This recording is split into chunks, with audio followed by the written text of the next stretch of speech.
All right, Coach, so you're saying we're just going to go out there and form a wall. I think that's what he's saying. Like, okay, all right, let's go form that wall then. That's all they do. Right after we get done forming that wall, I don't know what we're going to do. Welcome to the latest installment, ladies and gentlemen, of your favorite podcast. We are the FCK Podcast, the Fresh Coast Click. This is episode number 14. It is January 8th in the year 2015. It's Back to the Future year. Yo. It is. I'm still waiting on my hoverboard skateboard. Yo, did you know that you could buy a Delorean? Like, for real, this company bought, like, all of the Delorean parts that were left over from the production run, and you could buy a new old DeLorean for like 60 G's. I'll pass. Yeah, exactly. I don't have I don't have a flux capacitor in my garage. I don't know about you. Mine doesn't work. I've already tried it. I've already looked into it for myself. So we're fresh off of another great interview with Leff from NorCal? Laguna Beach. So kind of more SoCal than NorCal. The Laguna Beach bully was kind enough to join us, and we're kind of doing things backwards this evening. We recorded our interview with Leff. We'll get to that later in the podcast, but for right now, we wanted to talk a little bit about the NCAA, the men's football playoffs. Yeah, man, we got the national championship game coming in on Monday. We got the Oregon Ducks and the Ohio State University matching up for the inaugural, playoff championship. Playoffs? You kidding me? Playoffs? That's right, Coach Mora. We're talking about playoffs. The inaugural NCAA. I said men's football as if there's a women's football. Anyway, did you watch the Oregon game? Did you get to see that? I did. And, here's the thing. Props to Oregon, okay? They lit up the scoreboard. But don't tell me for a second that you were watching. If you watched that game, did you watch the game? I did get to watch the entire game. I was mildly drunk, but I did get to watch the whole game. That's all right. Now tell me this. When they went into the third quarter and Florida State was only down by like maybe a 5 score. points. It was 5 points. It was like one score. You thought the same thing I did. They're going to make another comeback. Man, and I was in a house full of Duck fans, and I told them that this was the one day in my life that they would see me root for the Oregon Ducks. I had my I had my green and yellow on, man. I kind of felt dirty leaving the house, to be honest. But you sure you want to air this out on the podcast for everybody to... Hey, I want to keep it real for all the FCKers we got out there. But I told them, I said, coming into that game, y'all need to have at least a 14-point lead, 17 points to be comfortable at the half, or else Jameis & Company is going to come roaring back just like they did against Leff's favorite, the Notre Dame Irish. Oh, yeah. And when they went into the half down 5, I was like, man, I'm scared for y'all. I'm rooting for y'all today, which I never do, but I'm frightened.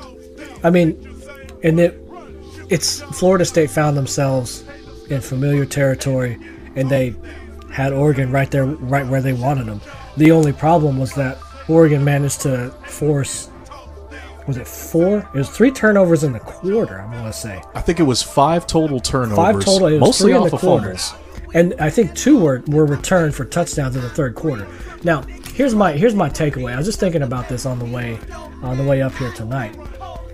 For all the praise that Oregon gets for putting up 50 plus on Florida State, you can't tell me that you're comfortable with the thought that they're going to get 5 takeaways against Ohio State again. I mean, take Ohio State out of the equation. You can't tell me that you can sit there and comfortably say, yeah, man, Oregon's going to cause 5 turnovers in the national championship game. No, I think that Florida State actually showed us who they really were. They really are on national TV in front of everyone, every college football fan in the nation.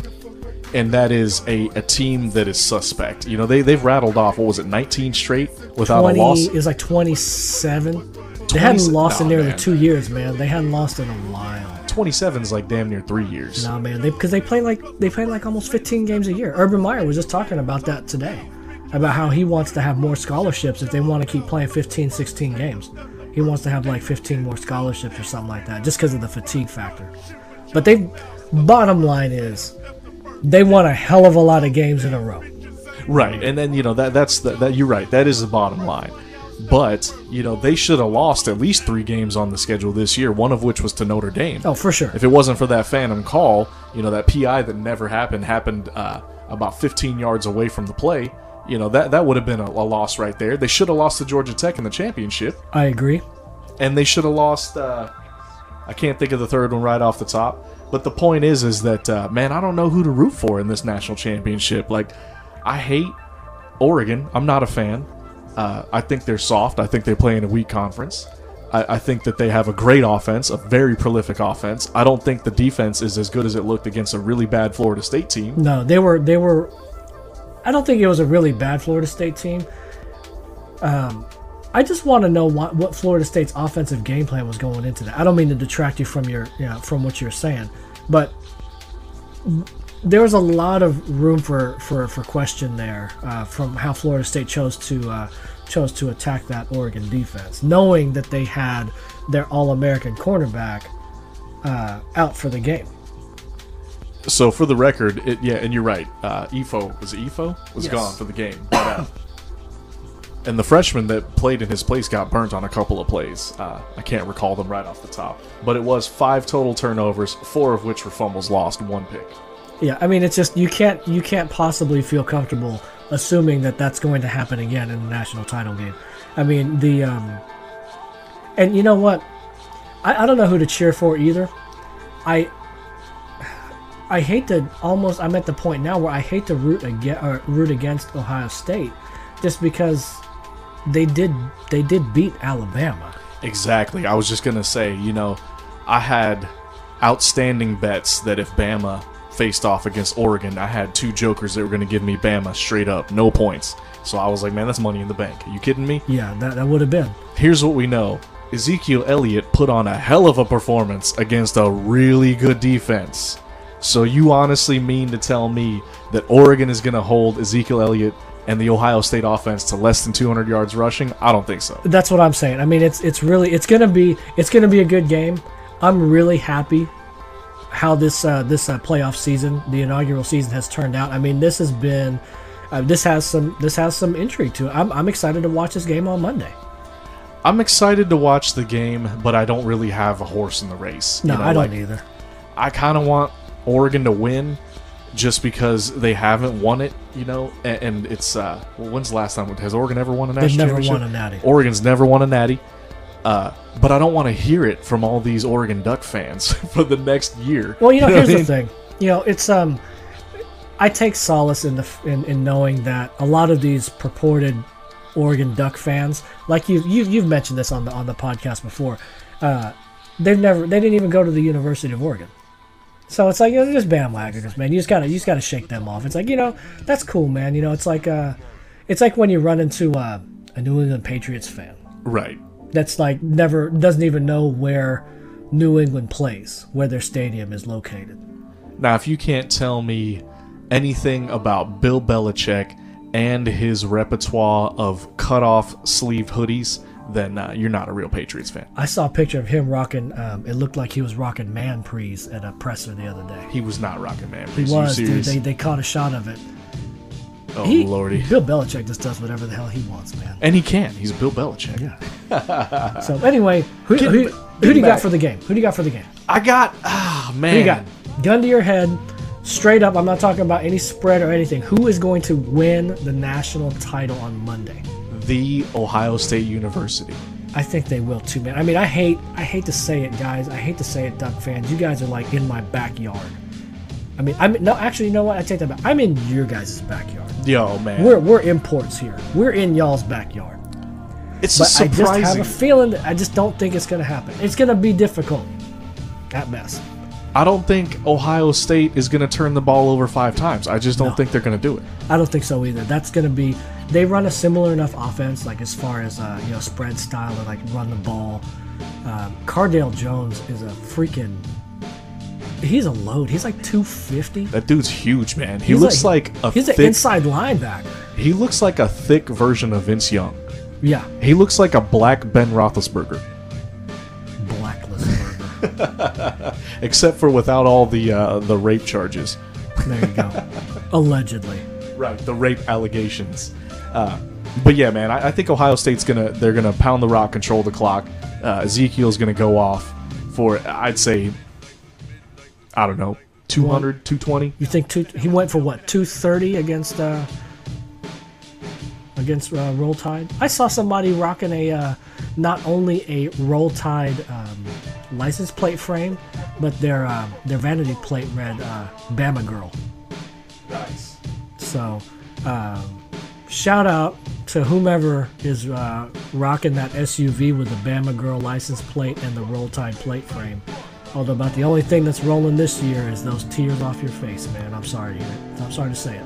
They kind of hurt my feelings too, man. I mean, no SEC representative in the inaugural playoffs. Come on, man. First time inaugural title game. First time in 8 years. I've got a son that's 9 years old. This is the second time it would have been that the SEC has not represented in the title game. I think it's funny, because as soon as Alabama lost, I was doing the wrong thing, and I was on social media that night, and I was sitting there thinking, I got to kind of take up for my conference, because Alabama was taking fire, as soon as they lost that game.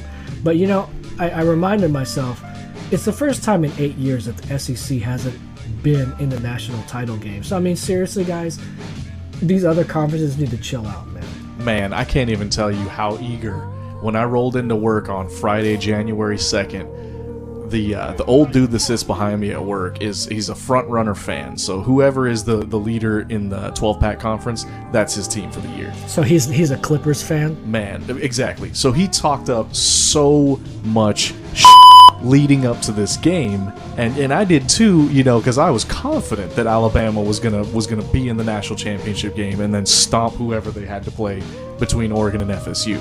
So when I came in, man, I caught it, from all angles. And then again on Monday, when Oregon fan, big Oregon fan, and he's a for real fan. He's not a new Oregon fan. He didn't go to University of Oregon like the rest of the Duck fans, but he's been a fan since they had the Donald Duck logo. You know what I mean? Like he's like early 90s fan. So he was a fan when Bellotti was coaching. Before Bellotti. Okay, so Rich Brooks. This dude's older than me, so.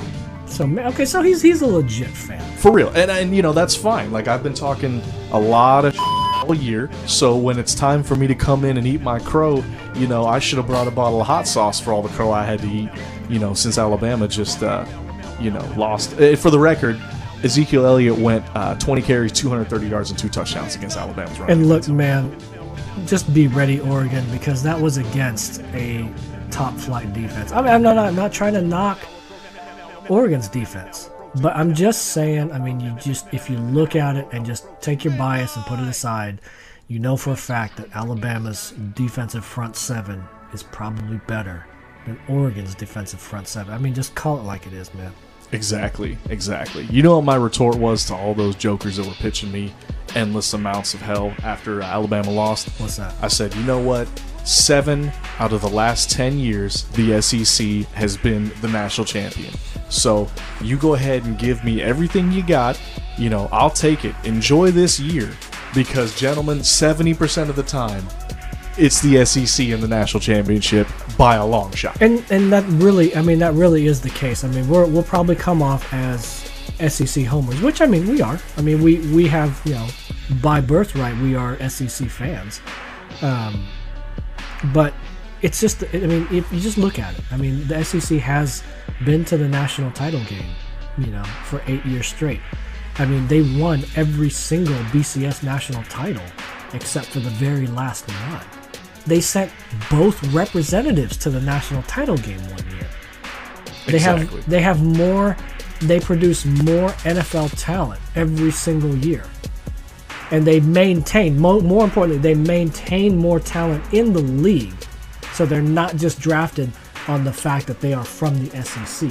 They roster more NFL talent year by year than any other conference. I mean, hey, every now and then, man, you're gonna slip. It's been 8 years since they slipped. It's all good. I'm not sweating it. I'm cool, man. The last time the SEC was not part of the national championship game, Matt Leinart, Reggie Bush, and Lendale White squared off against Vince Young. Who was their running back? He wound up playing for the Titans. I can't remember his name right offhand, but it was Vince Young in the University of Texas. 2005, I want to say, 2006. The game was played in 2006. I was actually in Vegas for New Year's that year, gambling on college football, and that's a blast. If you've never been, you should definitely go to Vegas. I highly recommend it for New Year's, just so you can partake in a lot of sports gambling. If you're a guy like me, you like to spend all day in a sports book, trolling back biz, watching college football. It's a good time. But yeah, man, that's the last time. 2005, 2006. Your running backs for your 2005 national champion Texas Longhorns: Chris Ogbonnaya, who's a freshman; Ramont Taylor; Selvin Young is probably your Young. boy. He was the dude. Hold on. And a little-known freshman by the name of Jamal Charles. Oh, no big deal. Jamal Charles. Yeah, I heard he turned out all right. Selvin Young was the dude, though. That was your man. He was the hammer. Justin Blaylock, what up, Atlanta Falcons? For sure, man. They had a really good wide receiver too. Let me find that out for you. But yeah, you got to take it all into context, because I received a little bit of flack for it, but it's not nearly as much because of the relatively low key office that I work at. But yeah, it's just just look at it big picture. Dude, it's been 8 years, man. It's okay. We've been there before. We're gonna probably be there next year. Georgia might mess around and be there in the Natty next year. I'm being overly optimistic because it's the off season. You got faith in Bryce Ramsey? I got faith in Nick Bruiser. Me too, man. But man, how about them numbers that Nick Bruiser put up? Every game he started, he ran for over 100 yards. Oh yeah, man. He went to Marco Murray, but in the SEC, 1,500 yards as a true freshman. What happens when he gets faster and stronger and more conditioned? Another year in a world-class facility, in a world-class strength and conditioning program. Yeah, man. Sky's the limit for Nick Bruiser. Yeah, he made everybody essentially forget about Todd Gurley, at least from a productivity standpoint. Your boy, Limas Swede, was the top wide receiver that year. That's and why. Also, Quan Cosby. What a great tandem of named receivers. Quan Cosby, no relation to Bill Cosby, I hope. And Limas Swede, Limas, which, coincidentally sounds a lot like Linus. It does. Nice. So, you want to go ahead and roll right into this left call then? Let's do that, you want to man. recap? That's really. I just wanted to get. Oh, so you said you got OSU to win? I got Ohio State. I think I got Ohio State too. I'm gonna get on record. I liked Oregon early on. We'll go back and review the game tape from previous episodes. I liked Oregon. I liked Mariota to win the Heisman. Mariota's by far and away the best quarterback in this class. The best college football player, I don't know. And I'm a homer. Let's hit on that real quick, because that's been real popular around these parts. There's been a lot of talk, and this is just ridiculous, guys. Quit it out. Quit it out. Cut it out, local talk radio. Stop talking about Mariota being possibly the best quarterback of all time, college quarterback of all time. Are you kidding me? Are you serious? It's hard to argue the point anyway, because everything is going to be subjective. And I don't know, man. College football is hard to say, because you'll have guys that are just in a system, like the one that Mike Leach was running down in Texas Tech with Amendola and them, throwing for 5,000 yards, going Colt Brennan on them. Right. Throwing for 40 touchdowns, crazy numbers. So you can't really compare without, I don't know, it's hard, is what I'm saying.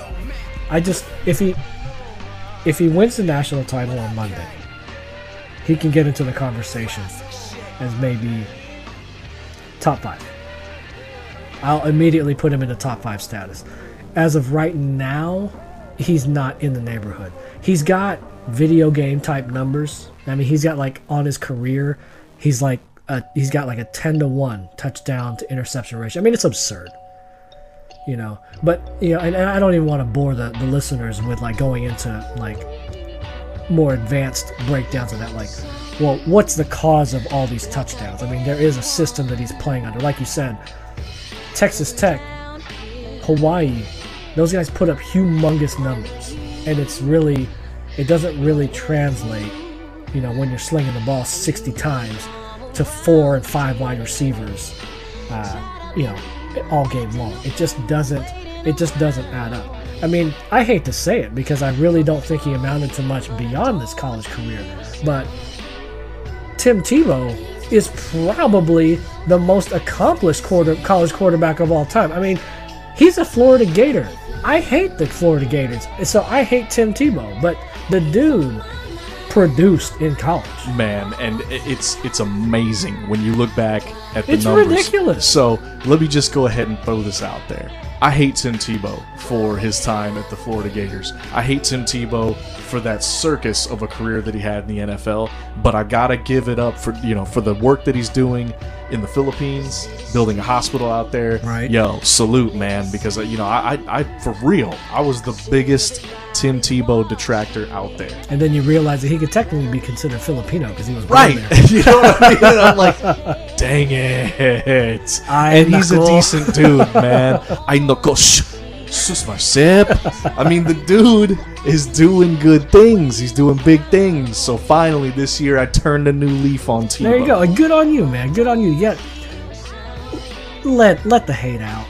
I got hate in my heart, and I let it out for about 5 years. And you know what? I'm going to let that all go.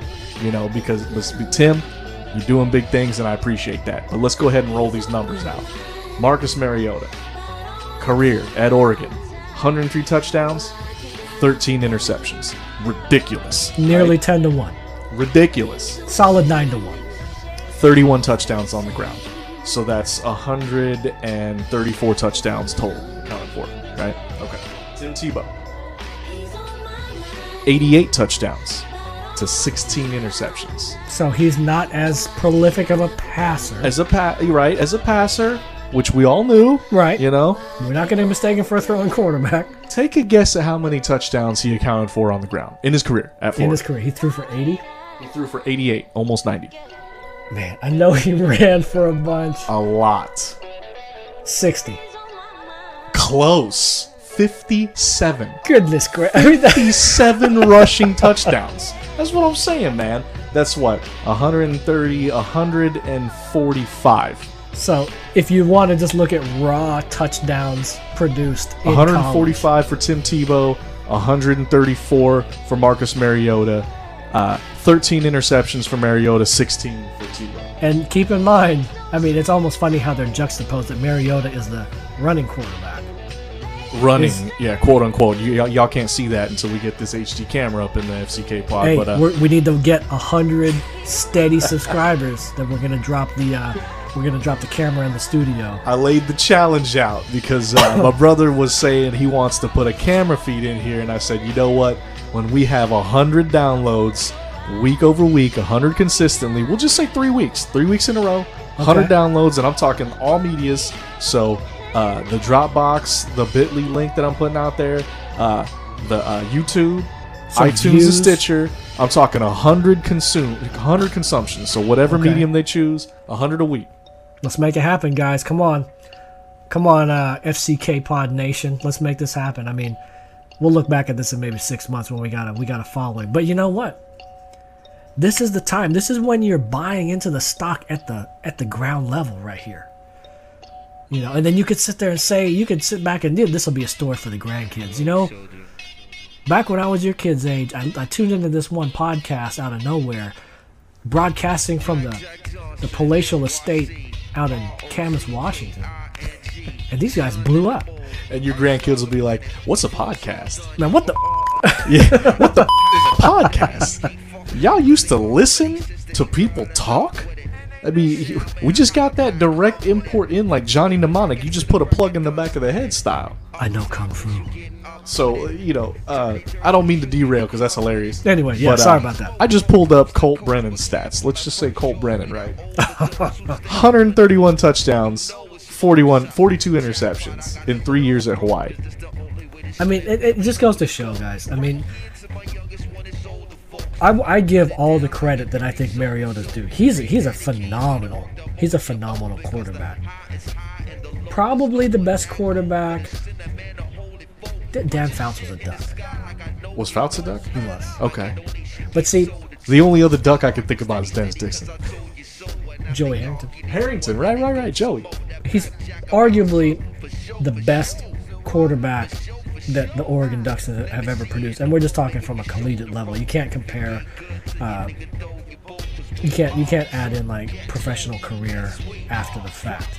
I'm just talking statistically during your time as an Oregon Duck. During your collegiate years. Because if we're talking pros, then you're going to throw out the next name I'm going to put out here, and it's Tim Couch. Oh, man. That guy was, he did things at Kentucky that you didn't think were, humanly possible. They weren't as good as I thought. 74 touchdowns to 35 picks. I mean, bottom line is, and we'll wrap this thing on the whole Mariota debate, no doubt, one of the finest college quarterbacks to ever play, as an Oregon Duck. If you want to tell me top 10, I'll give it without hesitation. Top 5, it gets a little bit iffy.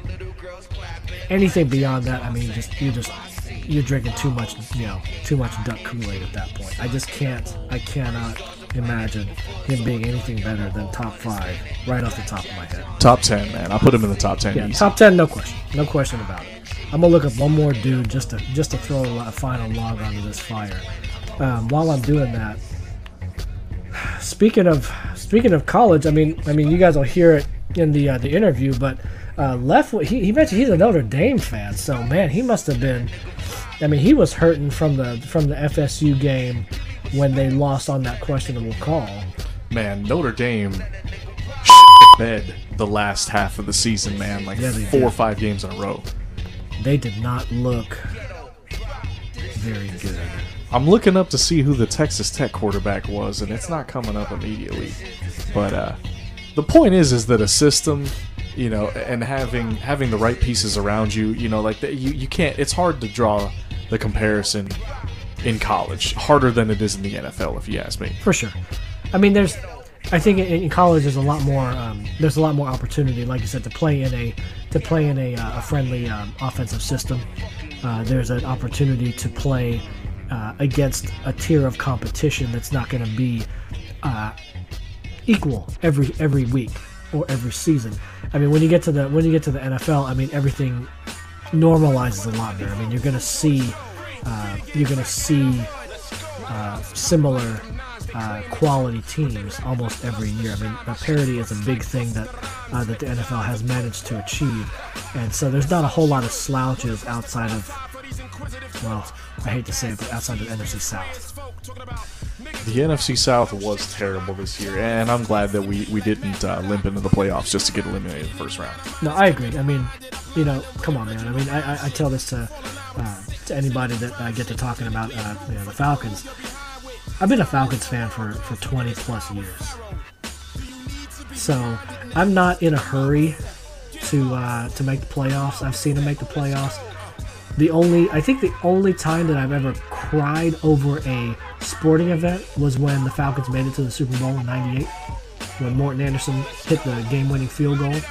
I mean, that I got emotional on that. From a sporting level, I never felt that connected to a team. I mean, bottom line is, I don't care if we made the playoffs this year or not, man. I mean, I've seen playoff runs. I've seen us go to the Super Bowl. I saw us nearly make it to the Super Bowl. What was this, a couple of years ago, like 3-4 years ago in San Francisco? 2012, yeah. We blew a 21-point lead against the Niners. Yeah, and we were just, we were a Tony Gonzalez target away from getting back to the big game. So, I mean, for me, I'm happy that we didn't make the playoffs in this case. Like I posted on our Facebook, losing is winning. I mean, we're in the middle of an upheaval with the head coach being gone. Our offensive coordinator today signed on. Dirk Ketter is now the offensive coordinator at Tampa Bay. If you hadn't seen that, I had not seen that. So we got we're gonna have a vacancy at OC, and they shuffled around the front office. So Dimitrov his role is reduced. Scott Pioli's role in the scouting realm is increased. I won't bore you any further than that, but there's a lot of change. A lot of that was due to the fact that we did not make the playoffs this year. Let's save some of that. Y'all already know my stance, man. I feel bad for Mike Smith because I feel like he did a lot of good things in Atlanta. And he did. He definitely did. Never take anything away from Mike Smith. Somebody had to take the axe, though, man. Yes, and unfortunately, Smith, Arthur Blank pretty much is cleaning house. But let's table that and let's save that for another episode of the podcast. Let's get into this Leff call. All right. Here at the FCK Podcast, we're proud to bring another clone onto the show. We have with us in Iraqi Studios, by ways of modern technology, That's right, ladies and gentlemen, Leff from Laguna Beach. Yeah, dude. Yeah, thanks for having me on, you guys. I've been actually last 2 months. I've been like a big time podcast fan, a podhead. So I've been listening to lots of different stuff. You guys asked me to be on. I was it's pretty stoked. So anyway, yeah, you guys. I think we got in touch with the Jim Rome show on Twitter, and made a couple calls and took a couple fools down, and yeah, glad to be on the show. So. Yeah, so I think, Leff, that was the main the driving force that we had behind wanting to get you as a guest on our podcast. I mean, I myself, I'm a daily listener to Rome, and there's definitely a nice segment of us that like to tweet back and forth on the while the show's going on, and it's definitely something that we wanted to get together and collaborate on. So. In that vein, you definitely came out of nowhere last year, and earned your way into Smack Off 2013. So, give us a little background on that, because, like you said, you really just kind of came out of left field. How did you become the Laguna Beach Bully? The Laguna Beach Bully, yeah. So, I've listened to the show for a while, ever since I got out of college, playing like summer. I started listening. I was on the road quite a bit with my first job, and started listening. I was a pretty frequent texter for a little while. I was trying to remember what the he doesn't take text anymore. I was trying to remember what you guys remember what the text number was? I don't remember. I just recently became a Rome listener.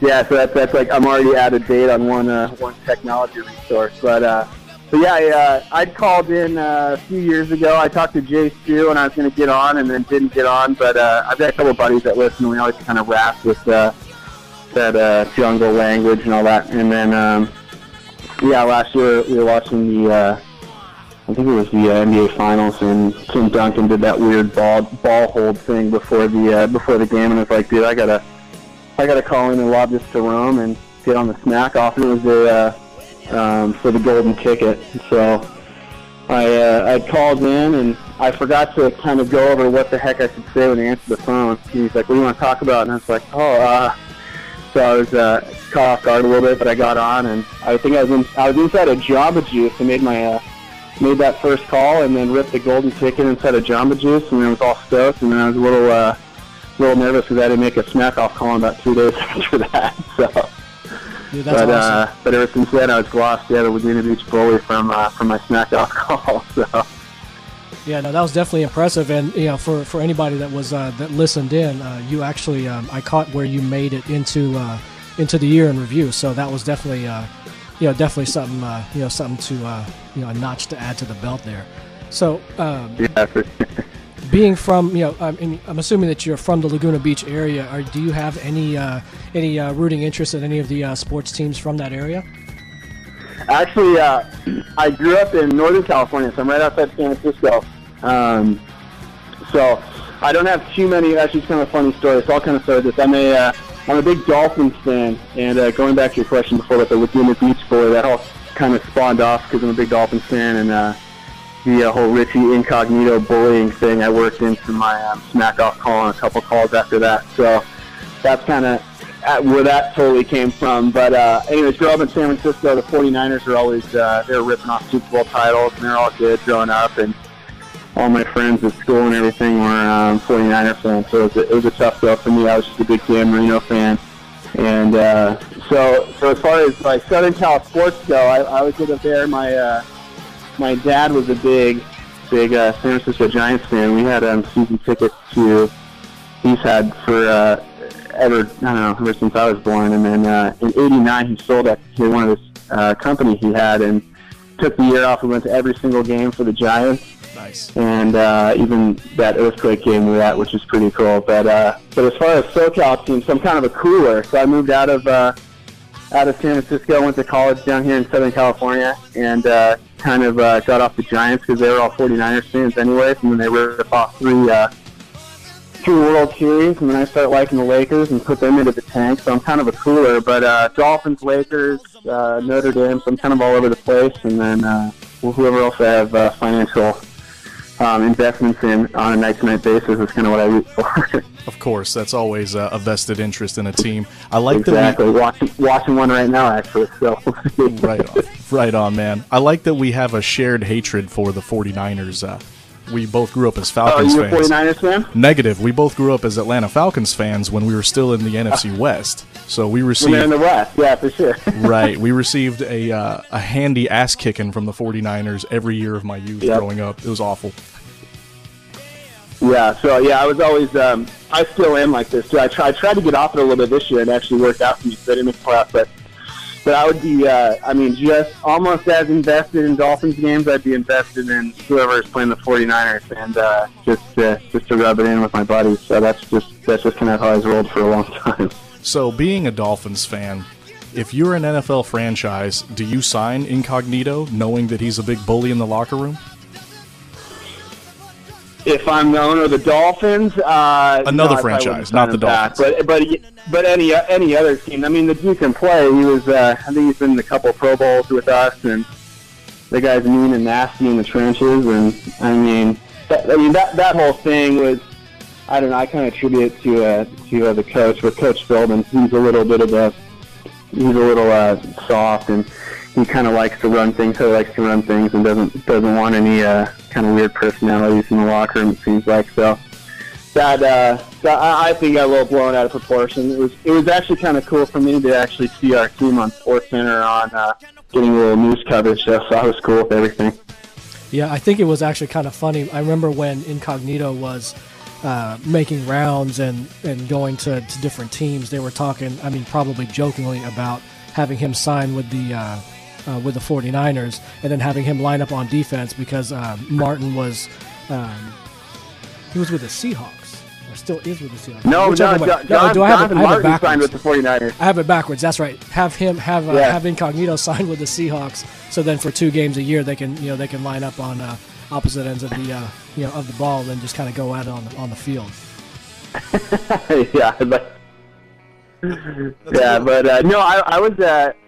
I liked Incognito. I bought a jersey after the whole thing happened.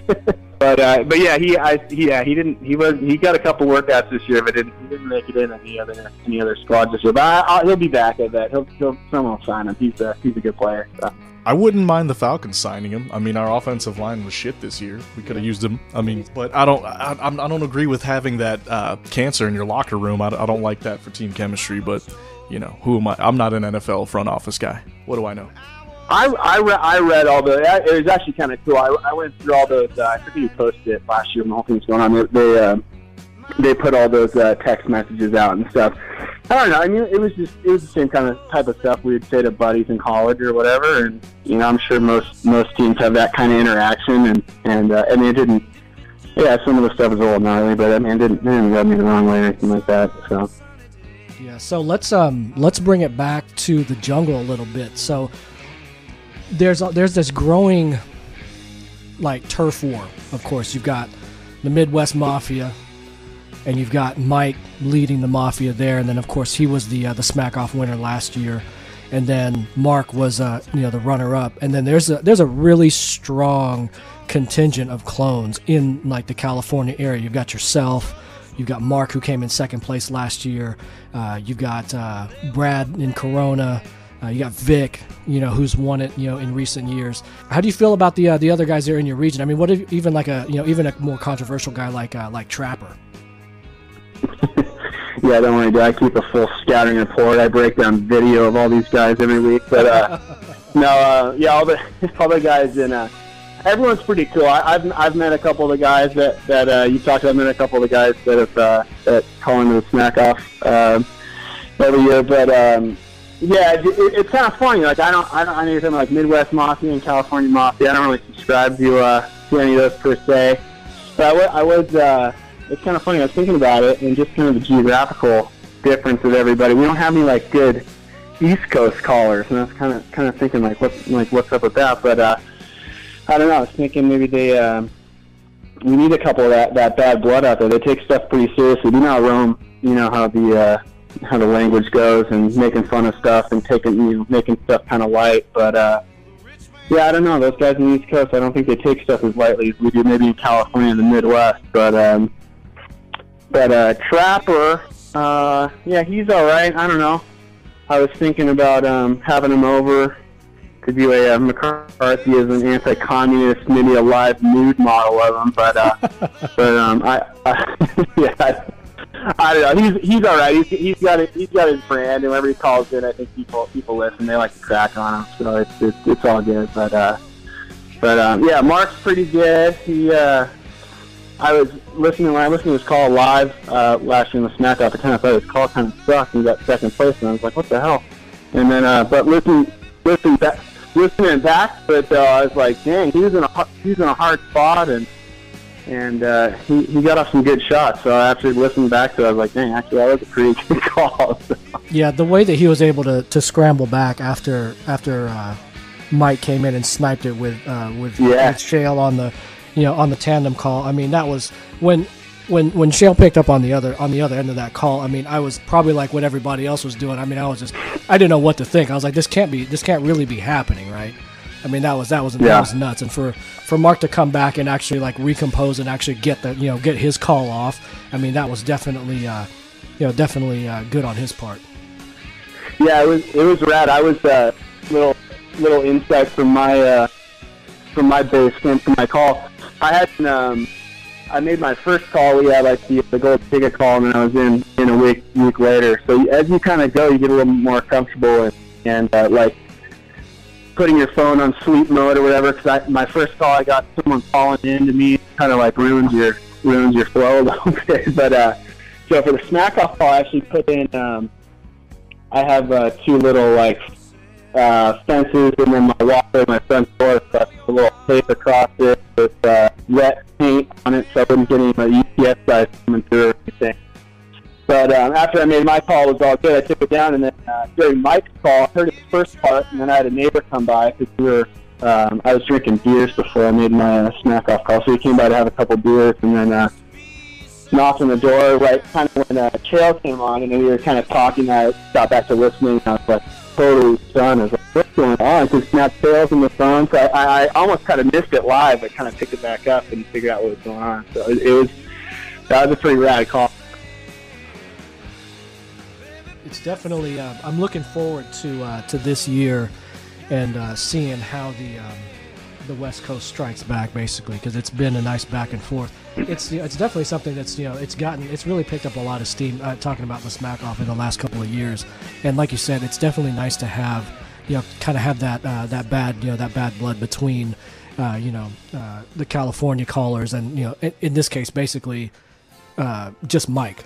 I mean, there's like really, I mean, to be fair, I mean, Lance is out there too, and we had him on the podcast, previously, and, I've gone back and forth with him on Twitter several times before too, but it's definitely not as strong of a crew, I would think, in the Midwest compared to the overall, amount of quality callers that's coming out from the West Coast, that's for sure. Yeah, it seems like, I mean, Jim's from out here and had his show from out here for a long time, so I think he just naturally gets a lot of followers out here. But yeah, I was actually talking about there's the Walrus out in Green Bay. We were kind of going over on that. You were talking about the Year in Review show, and he put a poll out on Twitter who's Rookie of the Year between me or him. But yeah, there wasn't too much new blood last year, so I'm hoping we get some callers in this year. There's been a couple good guys, but we'll see. Yeah, I like the Walrus. Who was it that somebody had called in? I want to say it's Joaquin. I don't know where he's from. Is he from Phoenix? Oh, I'm thinking Joaquin Phoenix. That's where I'm drawing the correlation. But wherever Joaquin's calling from, he kind of outed himself on when he actually called in. Like, he's got that great MMA brand, but then when he called in, it was like, nah, you know what? We need to stay in our own lane there, and he just needs to stick with the emails on, on his MMA smack. Yeah, it's not the easiest thing to do. Like I said, my first time calling in, I didn't really know what to expect, and all of a sudden you're on the air and you get caught. Like I said, I was in a Jamba Juice, like picking up an order, and you're all kind of just frazzled a little bit. So it's kind of tough. What were the cashiers behind the counter at Jamba Juice? Were they looking at you funny because you're here on the Smack Off live from their location? Well, no, I forget, there was an interview. I'm trying to remember who it was. It was like Emmanuel Sanders or something. Whatever. It was like getting interviewed about, because you're on hold and you're listening to whatever's going on in the show live time, because I think they play it in delay or whatever. So I was listening to the interview and I was like, oh, I got plenty of time or whatever, because usually goes to commercial, I think, after. And then so I was waiting for my banana berry smoothie, and then he goes to me, and then I'm just sitting in Jamba Juice. I'm kind of like cowering in the corner, trying to get away from like the sounds of the blender and all that. So I was a little bit of a frenzy trying to make all, but I did, and I heard it back in the year in review, and it's like, damn, that sounds nervous. For sure. So you said you were a big Giants fan growing up. I think that's dope that you and your dad got to go see every single home game. That's awesome. Yeah. So we had talked about on a previous episode of the podcast that the Giants have pretty much reached dynasty status. 3 out of the last 5 years, World Series champions. What's your take on that? I mean, I definitely think so. Especially this time, and especially in baseball, you can kind of build what you want with money and all that. And I mean, I know the Giants really these days top in what they're spending for salary and all that. But I think 3 and 5 is definitely could be considered a dynasty, and it's weird because they don't have, you look at other dynasties lately. That's I guess you'd call the Lakers one early 2000s. That was kind of the same team. The Patriots, for the most part, early 2000s, kind of the same team. But the Giants, outside of 2 of the 3 World Series, they Lincecum was coming out of the bullpen. They had totally different lineups, so it's kind of weird and kind of cool to see 3 kind of different rosters win, and they're with the even years. Every other year they've won the title. So it's kind of cool. It's different. I don't see any. I don't see them doing that again. But we'll see.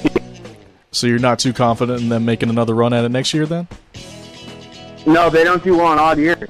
Yeah, they only win even years. Yeah, every other year last year was a good one. So it's a little superstitious of you there, Leff.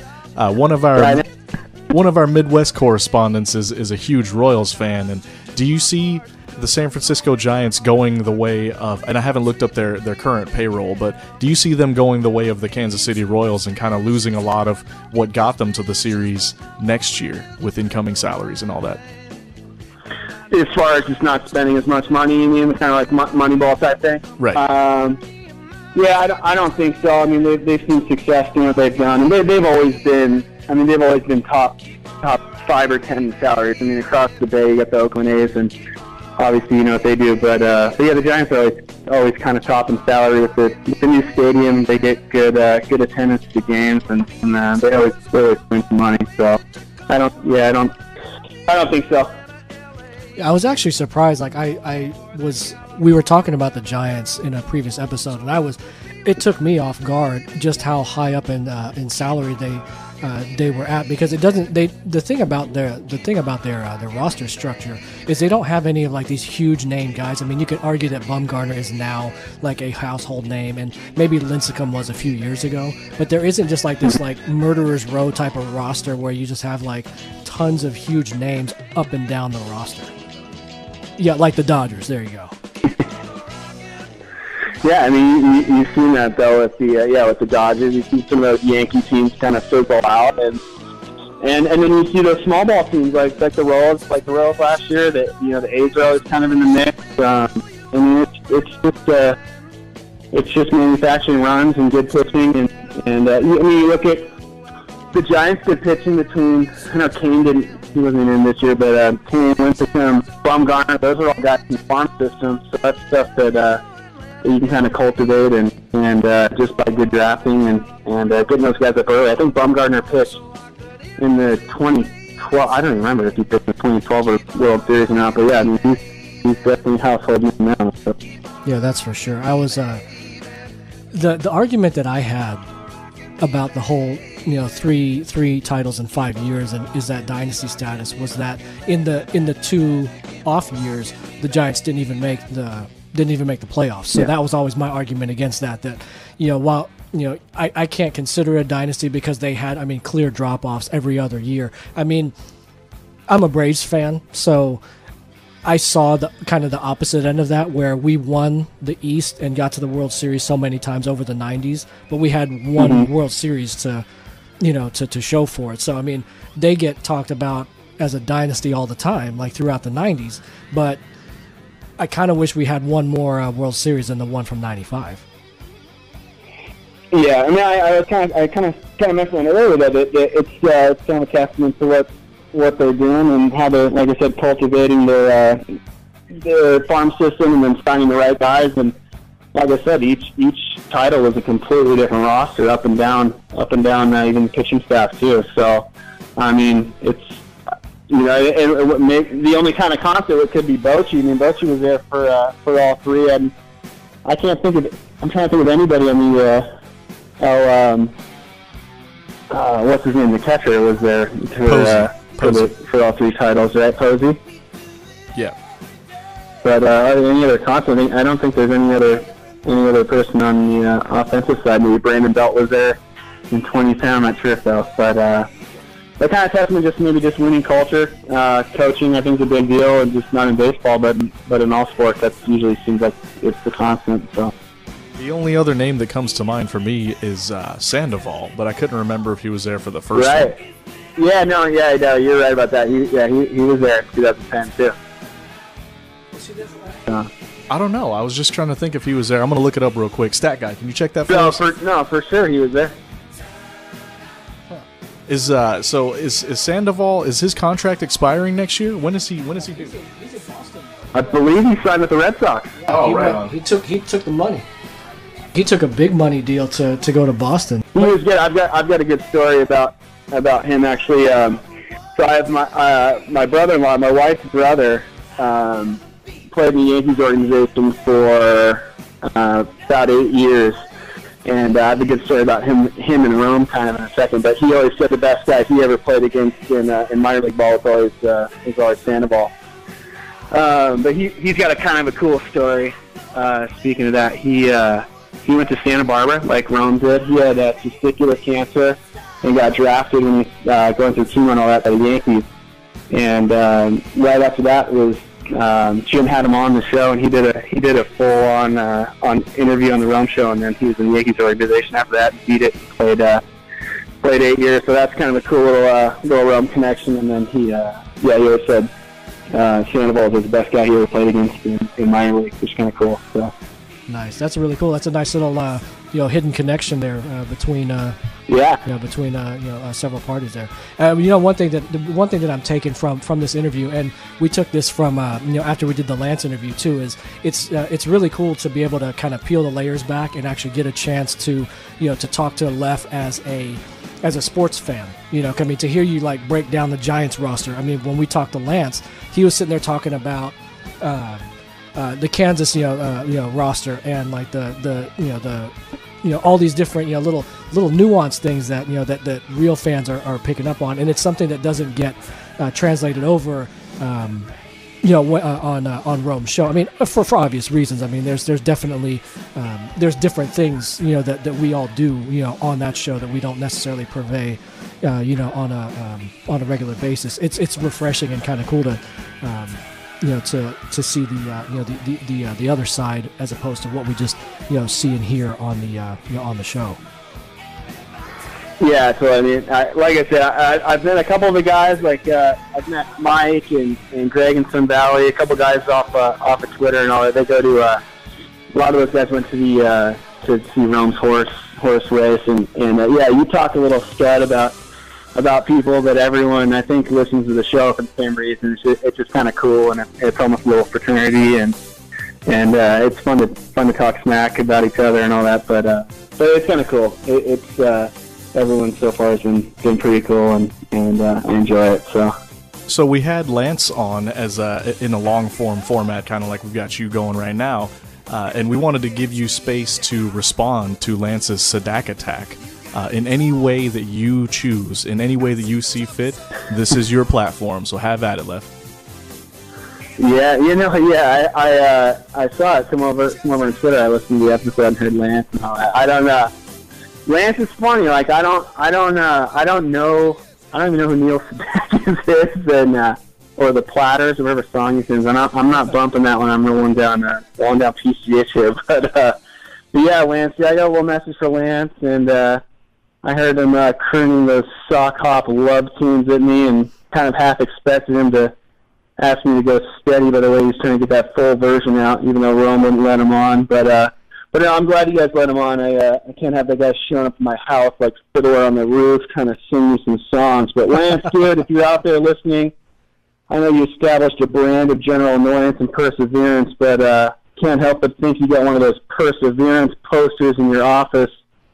But by the time you stay on hold on Rome's show, I'm guessing it's not in an office. But either way, I know you got one of those posters, and you know what I'm talking about, Lance, where they got the turtles laying their eggs on low tide saying perseverance below, or the salmon swimming upstream, or maybe even a Caucasian in an NBA jersey. But Lance, dude, I couldn't think of a better example of one of those lame-ass posters than one with you on it, and your bald powder dome, and that creepy smile of yours that makes John Wayne Gacy look trustworthy.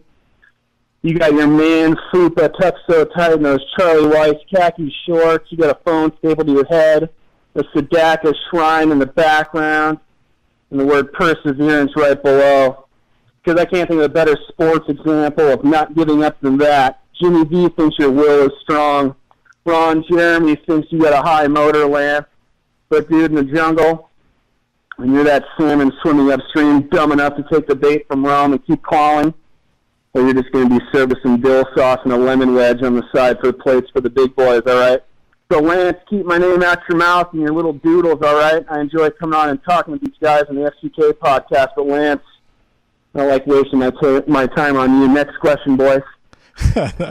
This guy. You know, I just wanted to let you know that here at the FCK podcast, we've actually got the motivational poster with the kitty cat hanging from the branch that says "Hang in there." So I take offense to your comments, Leff.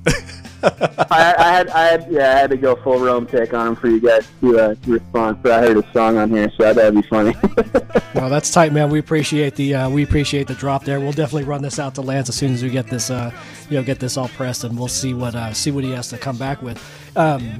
Speaking of California, I mean, I didn't realize that you guys like to get together like that. If anytime we're ever in the area, because we've got family down in Mid-Cal. So I'm going to try to get out there and try to see you guys, man, because I didn't realize that there was a nice little thing going on, between. Where's Mid-Cal? Where are you talking about? Oh, our parents live in just east of Fresno, so it's out there just in. So it's definitely. I went to. Oh, go ahead. I went to. I know the Central Coast a little bit. Nice. Yeah, it's we try to get down there like once a year and just do the family thing. So, we'll definitely try to get out there and try to make something happen. And just to get to know and just to get to see some of these guys, it's definitely. I mean, we're out here, isolated out here in the Northwest, so there's really not a whole lot of clones out in the area. I think we had one guy that was like a local radio. He does like a local radio thing, but I think he moved to the Bay Area. I want to say if it wasn't this year, it was sometime late last year. Chad in Portland. He was like he called like several years ago, and then he got his own show on the local station, and then he stopped he stopped doing the Rome thing. But I think he actually transferred down to the San Francisco area. So, but good on him. I mean, we got the beauty of the Portland metro area where we're based out of is we've got one pro sports team. Well, we have the NBA franchise, and we got the MLS Timber franchise. But we have basically one mainstream sports team, and we have two sports talk radio shows on stations on the air. It's kind of weird in that sense, but everything about Portland is generally weird. So. Yeah, I don't want to date you guys when you record these. That live Portland second half bet against the Heat right now. Well, right on, Leff. I'm going to give you a chance here to go ahead and plug whatever social media outlets. If you want to go ahead and toot your own horn here, this is your space to do that. Yeah, no worries. I'm trying to think what my Twitter handle is all the time. I think it's _Leff, Leff at Twitter. That's kind of all I got. I don't have anything outside of that. But that's me. Well, right on, bud. We appreciate you carving time out of your schedule to stop by on the FCK podcast, and we look forward to working with you in the future. No worries, guys. Thanks for having me on. I'll talk to you guys soon. All right, take care, Leff. Later. Man, big shout out to Leff for coming on and being the second member of the clones to come on. Let's see who else we can get, man. I mean, I like to talk about the fact that they, a lot of the Cali guys like to hang out. I'm gonna try to make that happen. We should do that. Word. I was gonna say next time we're making the drive down to Mid-Cal, we should stop by and try to link up with the NorCal fraternity they got going on. Yeah, for sure. We'll just drive off to the Bay. We'll buy y'all a round of beers and chicken wings. Y'all pick the spot. Let's make it happen. So that goes shout outs to going out to you, Mark in Hollywood. Vic and NoCal, what up, man? I mean, let's try to get together. I mean, I'm even down. I mean, Trapper gets a lot of flack, but he's actually a pretty interesting cat. I'd like to kind of link up with him too and talk. Maybe not talk politics, but he seems like a pretty cool cat to chop it up with as well. So let's make that happen. Let's get a road a road tour going on here. Let's have the FCK pod do a Cali connection sometime maybe in the summer. Maybe we could listen to nothing but Mac 10, Ice Cube, and Dub C. A little West Side connection the whole time we're down there. Yeah, just and then once we get into the Yay area, it'll be nothing but some E40. Right? A little hyphy. For sure. Shout out to 2005. Yeah, but yeah, for real, big shout out to you, Leff. We appreciate you getting on. We hope to get together with you in the future. Man, let's talk some Notre Dame football. Let's talk about the heartbreak that happened against Florida State. It's going to be not playing in the national championship game, but they did their best against Oregon. Well, for 2 quarters anyway. Yo, let's talk about this Zaire kid that's coming up. I didn't even know he was going to start. I thought Golson was going to start, but this Zaire kid looked pretty legit. To be honest with you, man, I don't follow Notre Dame football at all. So I will have to do some homework before we do that call. But I'm a peripheral fan. My roommate, my brother from another mother, is a huge Notre Dame Irish fan. So I watch my fair share of Notre Dame games over the years. One of which was the Monte Teo game. I was rooting for Alabama that day, so you can imagine how that turned out. But that's the only Notre Dame game that I've really watched was when Notre Dame got sacrificed to Alabama. Word. Let's try to get another Click affiliate, man. I want to talk some NBA on this. The Hawks are kind of a big deal right now. I was gonna say, man, let's put out the FCK signal. Who wants to talk some basketball? Who wants to sex Mutombo? Not in my house. At your house. I'm waving the finger right now. Y'all can't see it, but I'm waving doing the finger wag. He just blocked a shot. Dunk on him. Mutombo, what if there's 3 defenders in the paint? I dunk on him. I dunk on all of them. Ha ha ha ha ha. He's got some African in him, and I don't say that in a bad way. Look, man, for real though, let me compose myself. Appreciate that, Danny. For real though, Danny Ferry, where you at, man? Get off that paid administrative leave. We got some business to take care of. We got the trade deadline coming up in February, and the Hawks are looking legit. Yo, we just beat Memphis. Dude, we just beat them by like 10 points. Man. Now, hey, that was Tinder night at the at the Phillips. Ooh, nice. I like it. I have no idea what Tinder's about other than you could just post a bunch of pics on there, and that's about it. Right. But other than that, man, yeah, we need to get a Click member. We need to get some kind of a correspondent, and let's chop it up. Let's talk about some NBA. Let's talk about some Hawks, man. The Hawks have the best record in the East right now. Yo, man, we were ranked number 1 on ESPN's Power Rankings since the first time that we were ranked number 1 in ESPN's Power Rankings since Mount Mutombo was an Atlanta Hawk. I read something about this is the highest that we've been ranked, or this is we're on pace to win the most games, like 60-something games. This is the highest. This is the best we've been doing since the year that we traded Dominique Wilkins. Right, man. That's the year that we won't speak. That's a trade that we don't speak of in this house. But anyway, stay tuned. We got some big things coming. We got some big things planned for 2015. So make sure you tune in. We're about to be on iTunes and Stitcher. What else? What else? I mean, I hope that when you guys rang in this new year, that one of your resolutions was not one of those corny ones that you're going to break in a week. If you haven't broken it already, please tell me you didn't sit there and resolve that I'm going to go to the gym, or I'm going to jog, every day after work, or I'm going to do this and that.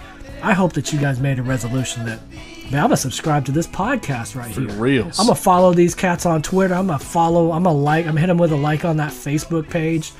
And then I'm going to keep an eye out for them on, subscribe to on YouTube, and then get ready for this, to start following them and downloading these guys every episode on iTunes and Stitcher. So do that. For real. Yo, Giada De Laurentiis slid through my DMs. Oh, really? She's a listener. Oh, so really? Check it out. Just saying. We already kind of hit that on Facebook. Right. Celebrity influence. Hey, I think our attorney's on the line. We gotta cut. We can't talk about that any further. Yeah. But listen up, y'all. For real. Follow us on Facebook. We are facebook.com/FreshCoastClick, and that's KLIQ. Follow us on the Twitter. We are at FCKpod. And that's about it, man. Stay fresh, y'all.